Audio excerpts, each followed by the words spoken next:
Often when leaders are out in the field, their thoughts drift back home. But what happens when one of Africa's most outspoken young leaders confronts the Saudi crown prince about the very core of Islam on live television? The result sent shockwaves through the Muslim world and left diplomatic ties hanging by a thread. The African Union summit in Addis Ababa was expected to be a routine diplomatic gathering. Instead, the exchange between Burkina Faso's Captain Ibrahim Traoré and Saudi Arabia's Crown Prince Mohammed bin Salman turned into one of the most controversial religious debates ever aired live to a global audience.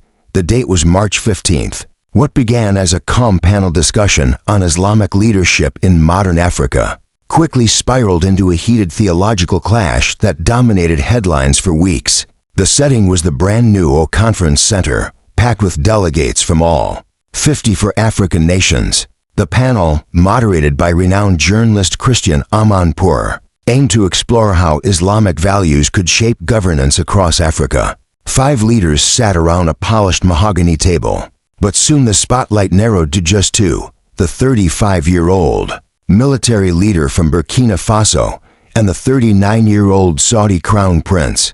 Prince Mohammed bin Salman spoke first, giving what many described as a standard diplomatic address. He highlighted Saudi Arabia's Vision 2030 projects, the kingdom's role as custodian of the 2 holy mosques, and the importance of unity among Muslim nations under traditional Islamic structures. The Kingdom of Saudi Arabia, he said, confidently in Arabic with English translation, remains committed to fostering authentic Islamic leadership rooted in the traditions that have guided the Ummah for over 14 centuries. Captain Ibrahim Traoré listened closely, jotting notes in French, but when his turn came, the energy in the room shifted. Unlike the measured tone of the other speakers, Traoré's voice carried a conviction and sharpness that immediately captured every ear in the hall. Your Highness, Traoré began in French, his words translated into English and Arabic. With all due respect to the kingdom and its historical role, I must address what I see as a fundamental contradiction in your vision of Islamic leadership.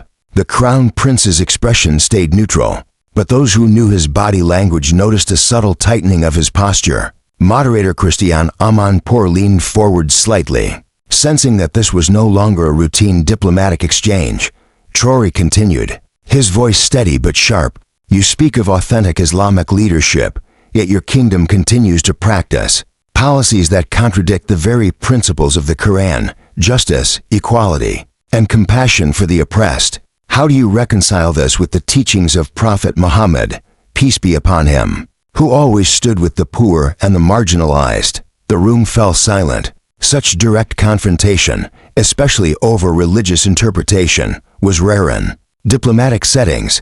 Delegates shifted uncomfortably in their seats.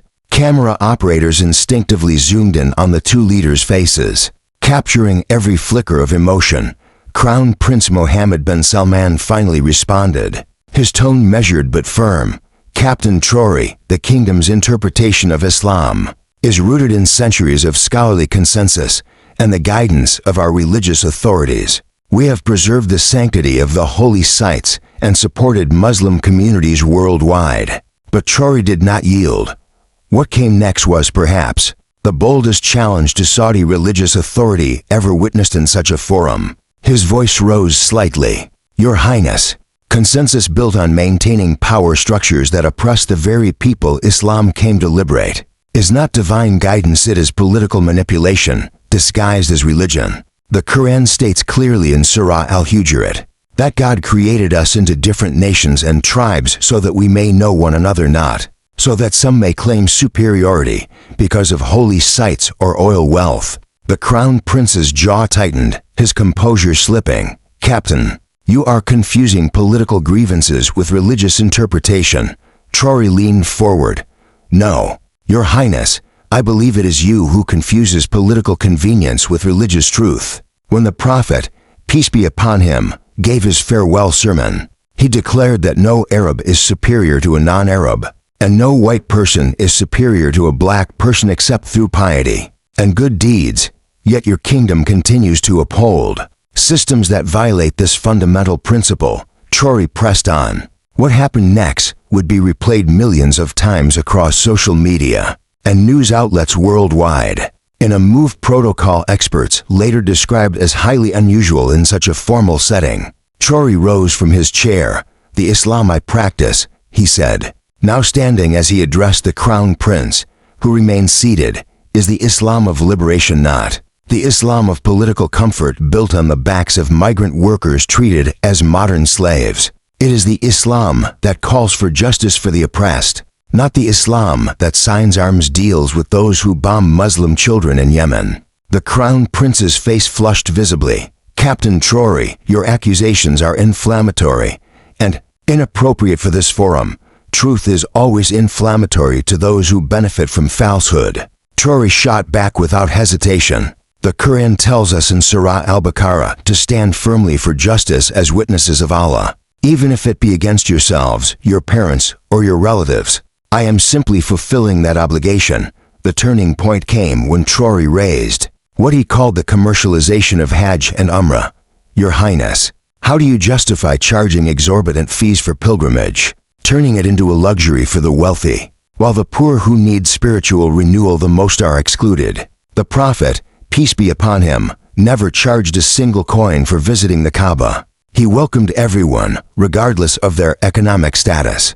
That was when Crown Prince Mohammed bin Salman stood abruptly, his composure finally cracking. "This conversation has devolved into baseless accusations and distortions of established Islamic practices." "Established by whom?" Traoré pressed, his voice ringing across the hall. "By the same authorities who have turned the birthplace of Islam into a playground for the global elite, while millions of Muslims worldwide live in poverty and oppression."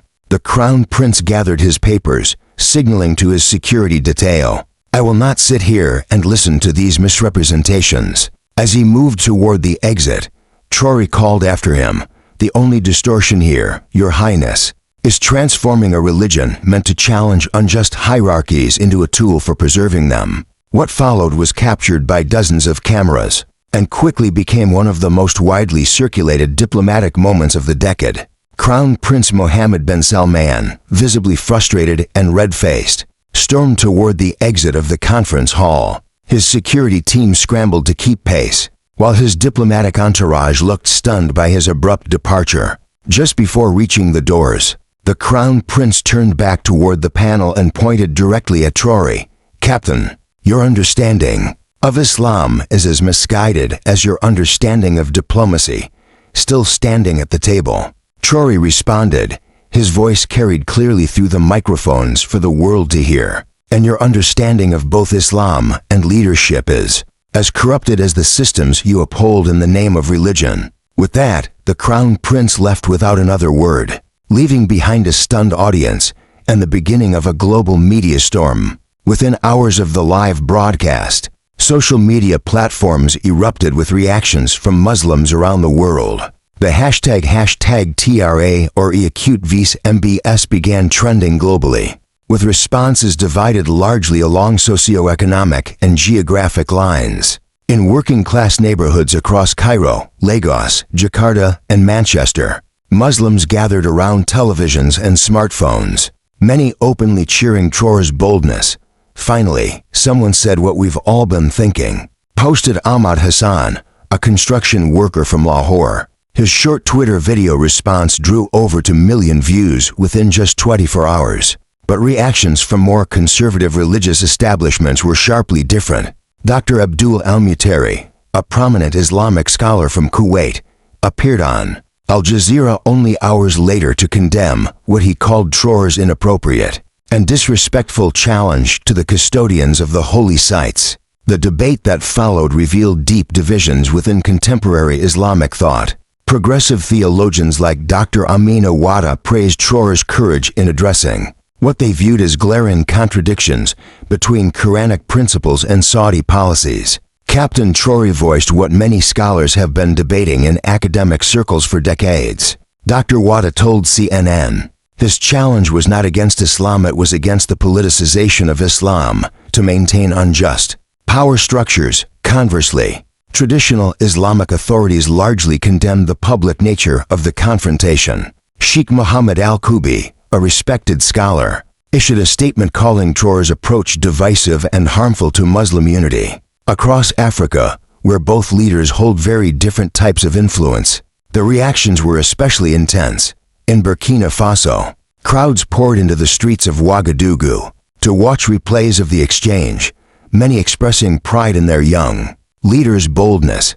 He said what needed to be said, declared Fata Diallo, a university student in the capital. For too long, we've accepted that being Muslim means tolerating injustice from those who claim religious authority. In contrast, countries with stronger ties to Saudi Arabia, particularly those dependent on Saudi investment and aid, responded more cautiously. Egypt's Ministry of Foreign Affairs issued a statement urging respectful dialogue between Muslim leaders, carefully avoiding direct criticism of either side. Online, however, the response was unprecedented in both scope and intensity. TikTok videos dissecting the exchange drew millions of views. Young Muslims produced everything from serious theological breakdowns to satirical reenactments of the confrontation. One especially viral video came from 19-year-old Islamic studies student Zainab al-Mansouri, who analyzed Traoré's Quranic references and explained their relevance to modern Muslim struggles. He wasn't just speaking to MBS, she told her 300,000 followers. He was speaking to every Muslim who has ever felt that their religion was hijacked by politics. The confrontation also had immediate diplomatic consequences. Saudi Arabia recalled its ambassador from Burkina Faso for consultations, while several Gulf states quietly postponed planned investment meetings with West African nations. At the same time, some countries expressed quiet sympathy for Traoré's stance. Turkish President Recep Tayyip Erdogan, without mentioning names, delivered a speech 2 days later stressing that true Islamic leadership serves the people, not the other way around. Perhaps the most significant long-term impact of the exchange was how it opened up public discourse about religious authority in Islam. For decades, Saudi Arabia's custodianship of Mecca and Medina had given it enormous religious soft power. Traoré's challenge forced Muslims worldwide to reconsider whether mere geographical proximity to the holy sites automatically conferred religious authority. Dr. Ingrid Mattson, former president of the Islamic Society of North America, summed it up in her analysis.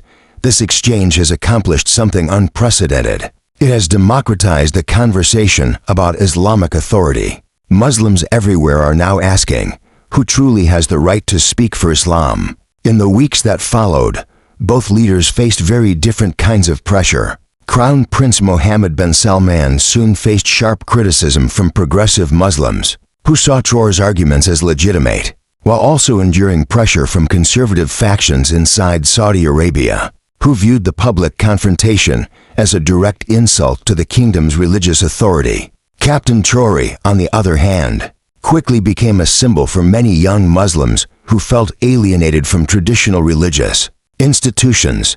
His social media following skyrocketed, with supporters hailing him as a voice for a more egalitarian vision of Islam, one rooted in justice and equality rather than rigid hierarchy. The clash between Ibrahim Traoré and Mohammed bin Salman was more than a diplomatic dispute. It exposed a deeper struggle within contemporary Islam, the tension between traditional authority and the push for reform grounded in Quranic principles. Whether one agreed with Traoré's approach or not, the exchange forced a global conversation about the intersection of political power and religious legitimacy in the Muslim world. It demonstrated how a young African leader could stand up to one of the most powerful figures in Islam, not with armies or economic leverage, but with direct theological argumentation. The reverberations of that March afternoon in Addis Ababa continued to echo for months, reshaping discourse across Muslim communities worldwide. In the words of one commentator,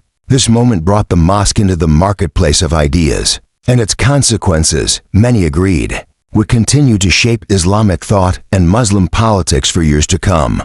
What do you think about Traoré's challenge to Mohammed bin Salman? Was he right to speak out, or did he cross the line? Share your thoughts in the comments, and make sure to like and subscribe for more bold stories like this.